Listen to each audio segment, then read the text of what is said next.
Non, tu nous dis quelle était la démarche que vous avez menée pour en arriver au départ de Lucas, déjà.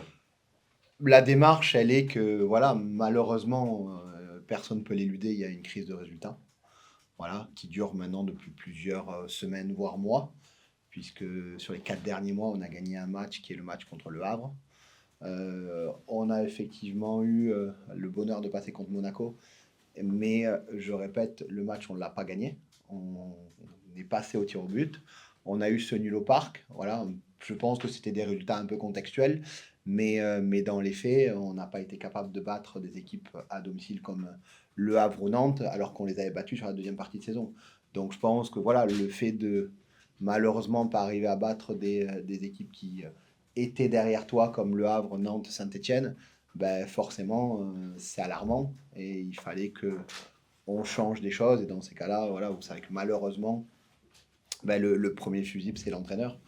Voilà, même si Lucas, et je le redis, il a été investi jusqu'au bout, il a travaillé d'arrache-pied. C'est vraiment une personne qu'on a apprécié côtoyer pendant 7 mois, qui a fait un très bon travail, mais malheureusement, des fois, peut-être que la greffe n'a pas totalement prise.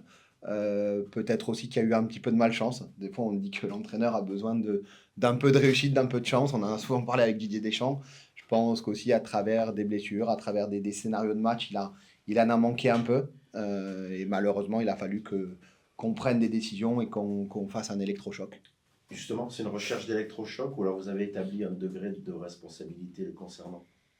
Non, non, non, on est plus sur cette notion d'électrochoc. Et effectivement, la crise de résultat fait qu'à un moment donné, voilà, là, on ne peut pas dire que c'est pas inquiétant. Euh, voilà, on est encore largement au-dessus de la zone de relégation. Mais le constat, c'est ces 4 mois quasiment sans victoire qui nous font dire qu'à un moment donné, il faut cet électrochoc. Pourquoi avoir privilégié la solution interne du coup?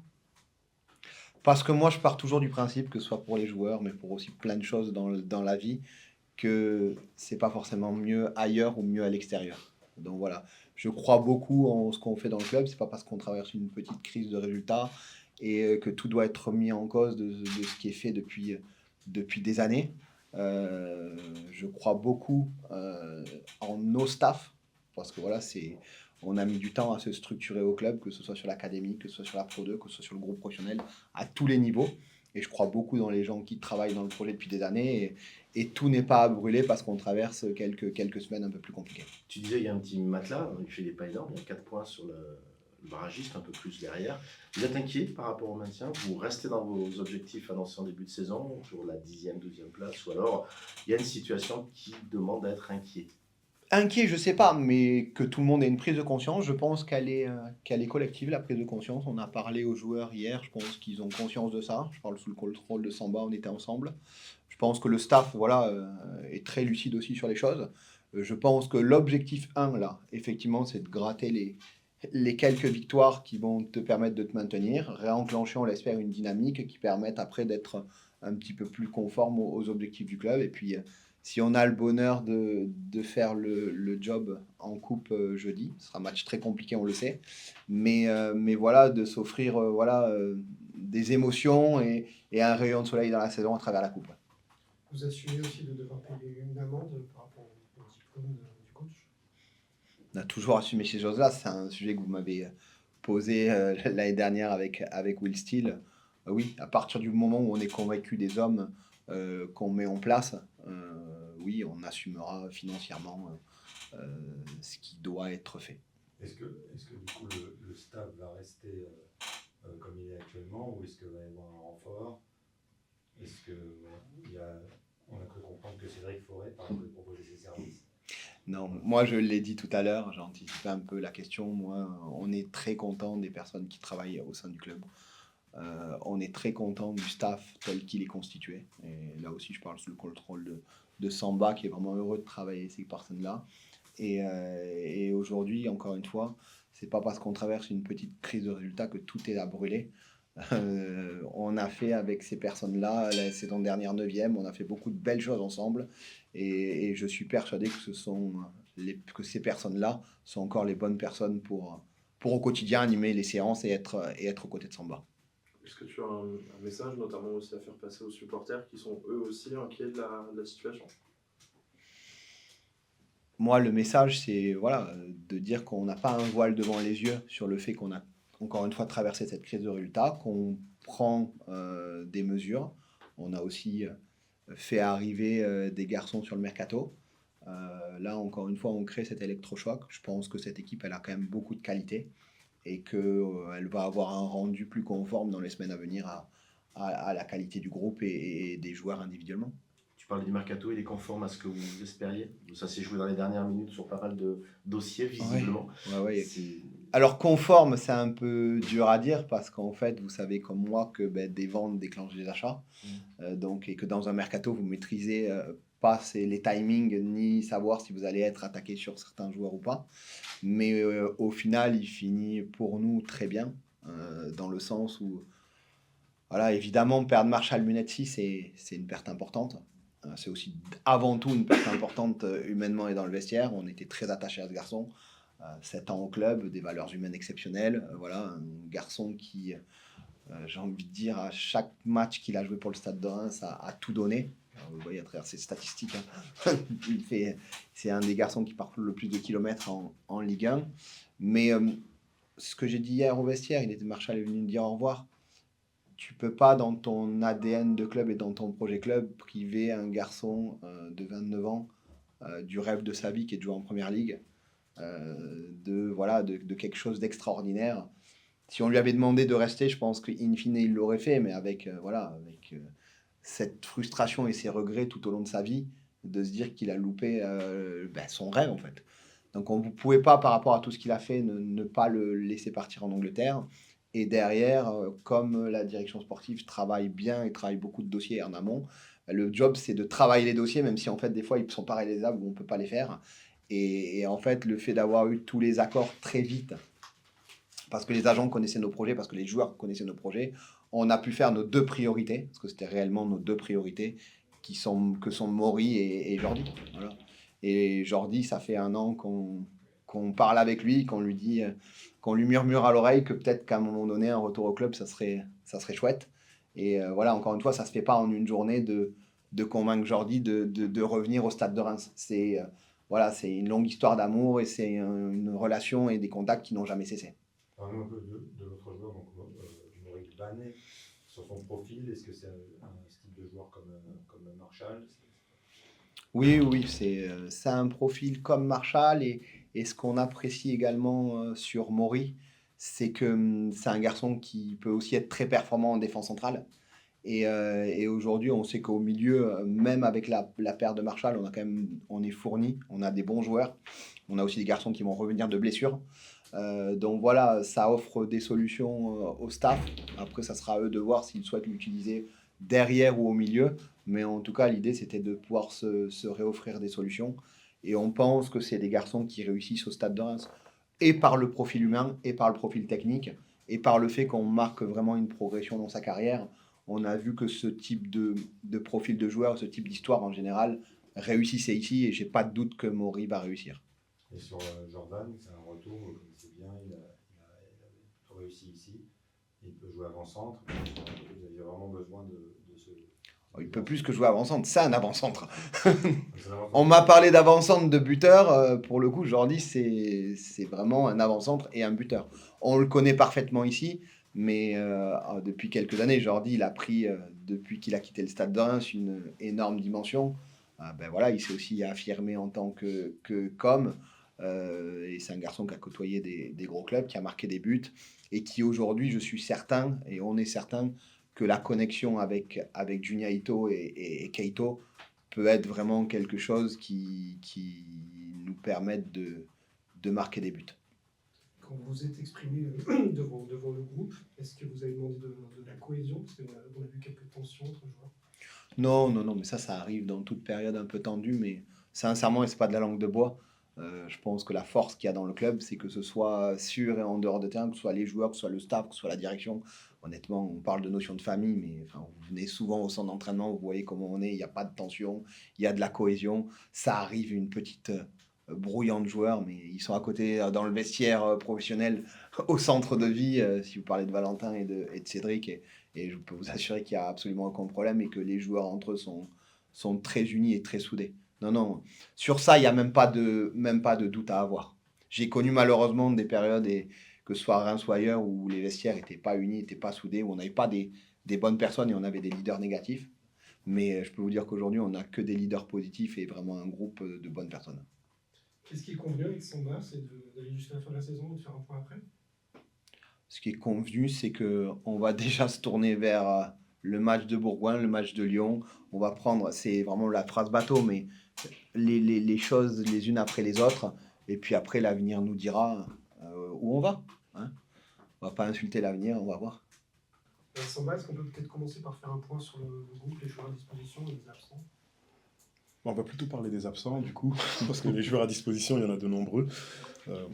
On a Teddy Thomas qui n'est pas encore rétabli, qui ne le sera pas pour pour le match de coupe contre Bourgoin, mais pas non plus pour celui contre Lyon. On espère pouvoir le récupérer contre Angers. Et on a aussi Abdoul Koné, qui s'est refait une lésion et pour qui on attend un peu plus d'informations. En plus des blessés de longue date qui sont Modarami, Reda Kadra et Yaya Fofana maintenant. Pour le reste, les joueurs sont à disposition et plutôt en forme, on va dire. La recrue, Bagné et Sébastien sont qualifiés pour demain. En principe, oui. J'ai pas reçu d'infos comme quoi ils ne l'étaient pas, mais en principe, ils seront qualifiés et disponibles demain. C'est le même modèle de qualification en coupe qu'en ligue ou c'est plus compliqué? Non, maintenant, c'est le même modèle. La réglementation a été alignée. Ils sont prêts en tout cas, en forme, prêts à jouer? Bah, ils sont prêts. Jordi s'est entraîné avec nous hier, pas totalement avec le groupe. Il a fait une partie et ensuite on a dû le décharger parce que bon, il y a eu un transfert, il y avait des émotions à gérer aussi. Donc on préfère intégrer petit à petit. Et pour ce qui est de Maury, il va faire son premier entraînement aujourd'hui. Il avait des tests physiques et médicaux à terminer durant ces 2 derniers jours.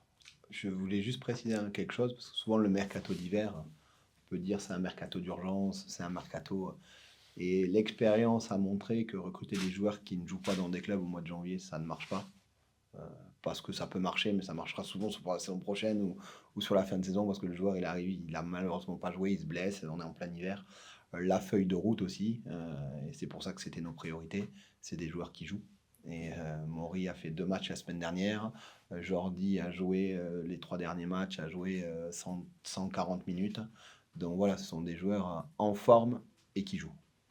Samba, justement, tu étais dans cette situation-là en fin de saison dernière, non? Tu te retrouves là, dans quel état d'esprit tu es justement? Bah, mon état d'esprit, il est combatif. Je suis forcément déçu de la tournure des événements, c'est-à-dire des résultats actuels. On a tous une part de responsabilité.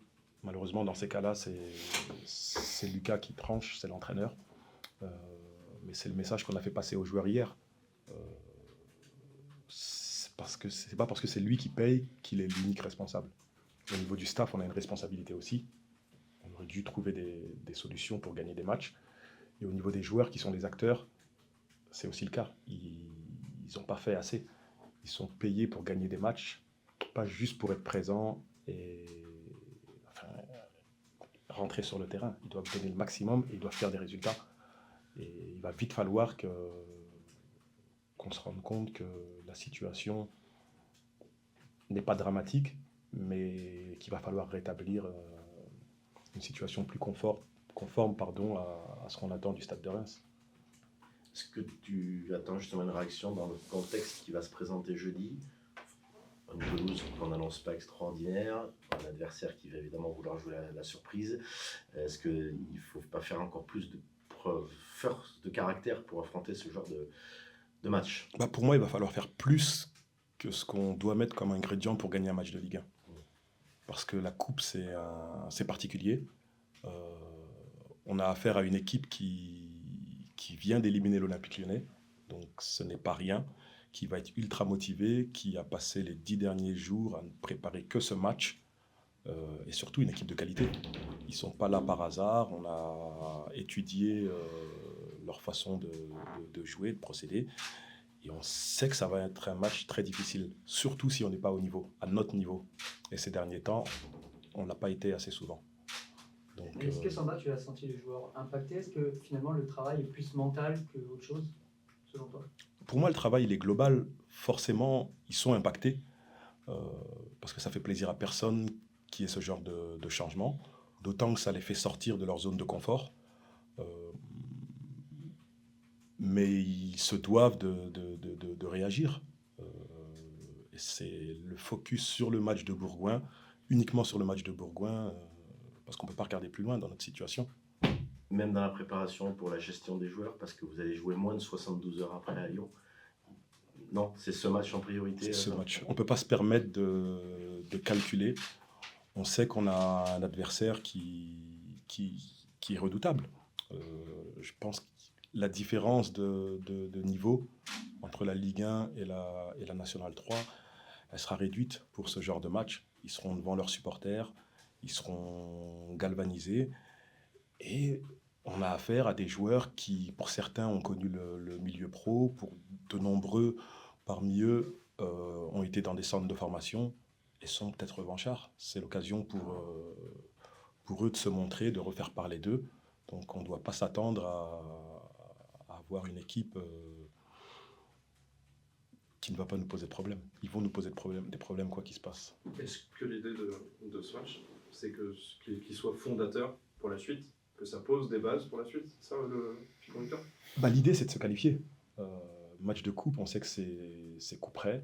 On sait qu'il y a tout le temps des surprises. Il y en a eu hier. L'idée, c'est surtout de se qualifier et de se servir de ça pour avancer et pour pimenter notre saison. Moi, je reste persuadé qu'un bon parcours en coupe, ça nous aidera à sortir de cette situation en championnat. Samba, qu'est-ce qui t'a poussé à accepter cette mission numéro 1? Parce que tu nous as répété souvent que ce n'était pas ton ambition. Il n'y a rien qui m'a poussé. C'est une demande de mes dirigeants, c'est une demande du club pour lequel je travaille, et c'est surtout un devoir vis-à-vis des joueurs et du staff. Je suis dans la même position que celle dans laquelle j'étais il y a quelques mois, avec les mêmes ambitions qui sont de faire le travail avec le staff qui est en place pour essayer d'amener l'équipe vers la victoire. Je ne regarde pas plus loin que le match qui arrive après. Et j'ai aucune autre ambition que celle que j'avais il y a quelques mois, c'est-à-dire celle d'être le meilleur adjoint possible. Et je pense que cette expérience va me servir, comme la précédente, à être un meilleur adjoint. Samba, Dernière question. avec le départ de Marshall et celui aussi d'Emmanuel un peu plus tôt, il y a des cadres, des joueurs d'influence qui s'en vont. Et parallèlement, on voit un Yehvan Diouf qui prend de plus en plus sur lui en tant que leader. Ce départ de Marshall, ça va changer quelque chose dans son rôle. Et je pousse la question, parce que avec Teddy, il peut être aussi prétendant pour porter le brassard de capitaine. Les départs changent forcément la donne au niveau du leadership. Marshall était quelqu'un d'important dans le vestiaire. C'était un joueur exemplaire aussi, tout comme Ball l'était aussi. Ces joueurs-là ne sont plus là pour nous aider. Il y a d'autres leaders qui doivent s'affirmer. Yehvan en fait partie. Ça fait maintenant 3 saisons qu'il est titulaire dans les buts. Il commence à avoir un peu d'expérience. Et il a un certain tempérament. Et je pense qu'il va faire partie des joueurs qui vont émerger et qui vont aider l'équipe à être meilleure. Tu disais juste avant que l'expérience précédente allait te servir. Est-ce que tu l'abordes? Est-ce que tu te sens plus armé dans la mesure où l'année dernière c'était 3 matchs et là c'est un petit peu plus conséquent en termes de durée? Le contexte est totalement différent. On était sur une fin de saison. Ici, il nous reste 14 matchs de championnat et on espère qu'il nous reste de nombreux matchs en coupe. En tout cas, c'est notre souhait. Donc, je l'ai dit juste avant, je regarde, mais c'est vraiment qu'à court terme et pas plus loin. On a prévu avec les dirigeants de faire un point après 2-3 matchs. On fera ce point-là, mais je peux pas me projeter plus loin. Donc l'expérience précédente m'a servi, ça c'est certain. Mais pour préparer le match qui arrive là, je n'ai besoin de rien d'autre que des joueurs concernés, un staff déterminé et qu'on soit tous unis pour se qualifier. Bah déjà, est-ce que les choses ont changé depuis ton retour, l'environnement, les vestiaires, les gens comment tu as vécu ce retour ces dernières heures? Tout a changé. Tout a changé. Franchement, les infrastructures sont plus les mêmes de quand j'y étais. C'est vraiment très, très professionnel. Ils ont vraiment mis tout en place pour notre confort, pour le confort des joueurs. Et franchement, il y a tout pour performer. Qu'est-ce qui t'a convaincu de revenir? Euh, L'insistance. Vraiment, ça se fait en plus vraiment très, très vite. J'ai eu un appel de Mathieu.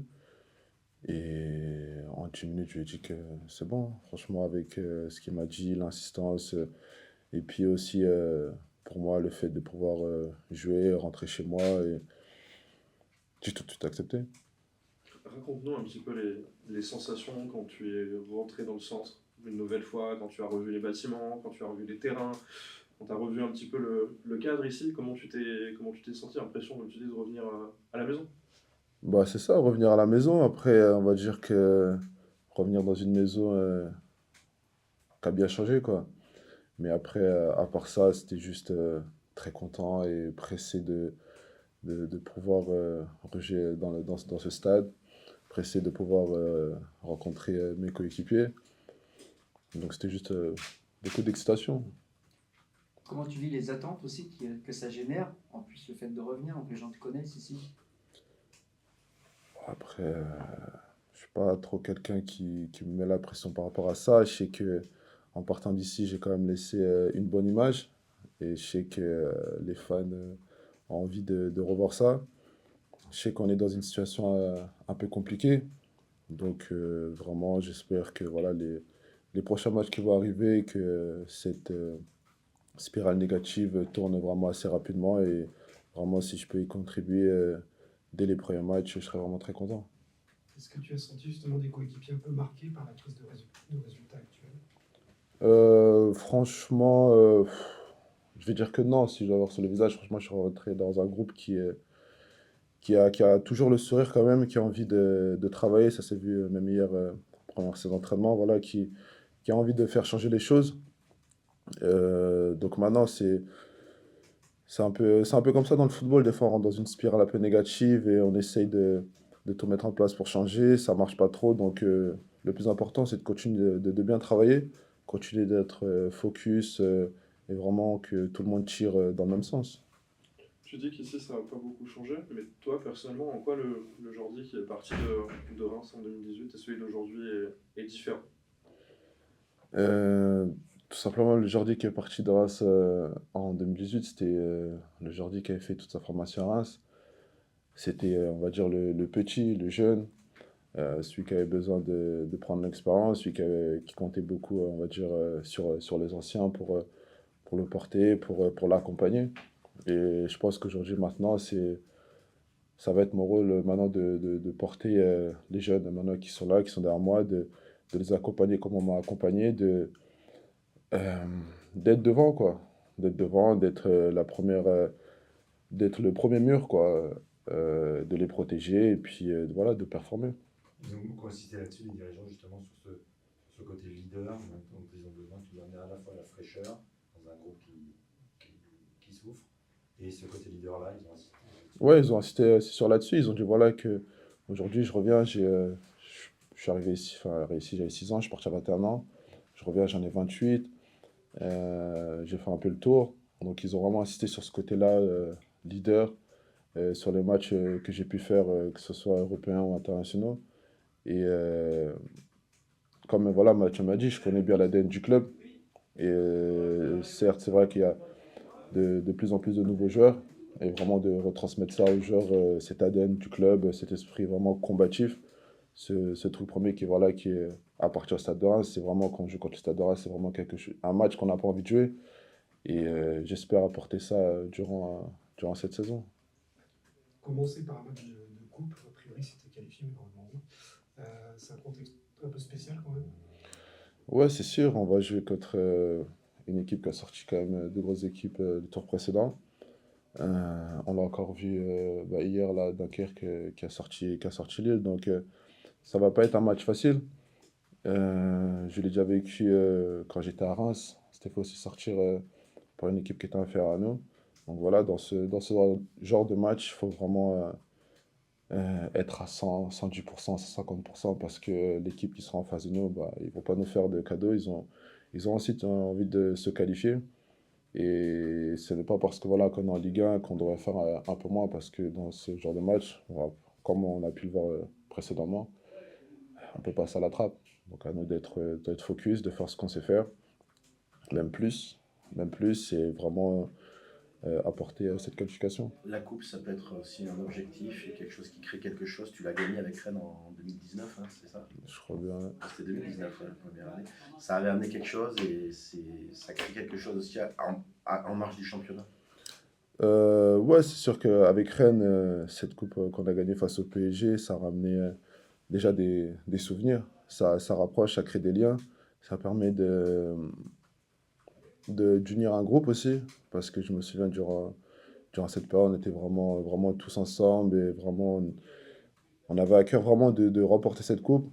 Et même si on était tombé contre le PSG en finale, on voulait remporter ce trophée. Et bah, jusqu'à aujourd'hui, avec certains coéquipiers, on en parle. Donc, non, voilà, aujourd'hui, on a ce match jeudi. Et je parlais de spirale négative. Ce match-là pourra faire en sorte, si on se qualifie, de peut-être faire tourner cette tendance. À titre personnel, tu as besoin aussi de retrouver le chemin défilé. Personnel, oui, ça c'est sûr. J'ai fait 6 mois en Allemagne, à Berlin. C'est vrai que j'ai pas marqué de but cette saison. J'espère aussi retrouver aussi ce chemin défilé parce que ça me manque beaucoup. C'est aussi pourquoi on m'a pris ici parce que aussi ils sont en recherche aussi de buts. Donc, comme je l'ai dit, je me prends pas la tête, je me mets au service du groupe, bien travailler et tout faire en sorte que ce but arrive. Physiquement, du coup, comment tu te sens? Tu t'étais entraîné déjà? Dans quel état Bah, physique, mental tu es? Physiquement, je me sens bien vu que quand même j'ai fait pas mal de matchs cette saison avec l'Union de Berlin. Donc je me sens bien physiquement et mentalement, je me sens très bien. Comme j'ai pu le dire, j'aurais pu partir en transfert dans un autre club ou autre part d'autre, mais là je reviens à la maison, je rentre chez moi, je retrouve ma famille, je retrouve des anciens visages ici. Donc ça a facilité mon intégration. Puis là dans le groupe, je suis, on va dire, déjà intégré, je commence déjà à parler avec la plupart des joueurs, avec certains avec qui on a déjà joué l'un contre l'autre, des petits comme Valentin avec qui que j'ai vu grandir. Donc je pense que ça va se faire facilement et que moi, j'ai pas de problème en tout cas avec l'intégration. Je suis prêt.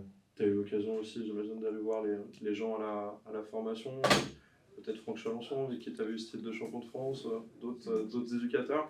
Ouais, bah, j'ai juste de le croiser, on a discuté un peu. J'ai pu revoir aussi ouais, quelques éducateurs, quelques personnes qui étaient là quand je suis parti. Ça m'a fait plaisir. Et c'est sûr que les prochains jours, je vais voir d'autres personnes. Mais pour le moment, je suis focus là sur moi-même et sur le match de jeudi. On a l'impression que plutôt que de t'effrayer, la situation de Reims, plutôt ça te motive, tu arrives pour vraiment participer au redressement d'une équipe qu'on a besoin. C'est ça vraiment la motivation. Ah oui, oui, ça c'est sûr. Après, moi, comme j'ai dit, je suis quelqu'un qui gère assez bien ces genres de périodes, que ce soit dans ma vie ou dans le foot. Après, comme j'ai dit, moi, Reims, pour moi, Reims, Stade de Reims, c'est toute ma vie. Euh, donc, je suis pas là juste pour passer du bon temps avec ma famille et retrouver deux, trois personnes. J'ai vraiment envie de redresser le club. J'ai vraiment envie de tout donner pour le club parce que c'est vraiment le club voilà, qui m'a tout donné. Je suis arrivé à l'âge de 6 ans, je suis parti à 21 ans. Ils ont tout fait pour moi. Le président Caillou, je pense qu'il me connaît mieux que quiconque, connaît ma famille. Donc, non, non, je suis vraiment là pour tout donner, pour euh, permettre voilà, au Stade de Reims de pouvoir remonter dans ce classement et vivre de grandes choses, tout simplement. Est-ce que tu as eu le temps déjà de regarder un peu les profils de tes nouveaux coéquipiers, savoir avec le tien de profil ce que tu allais pouvoir apporter, te projeter un peu là-dessus?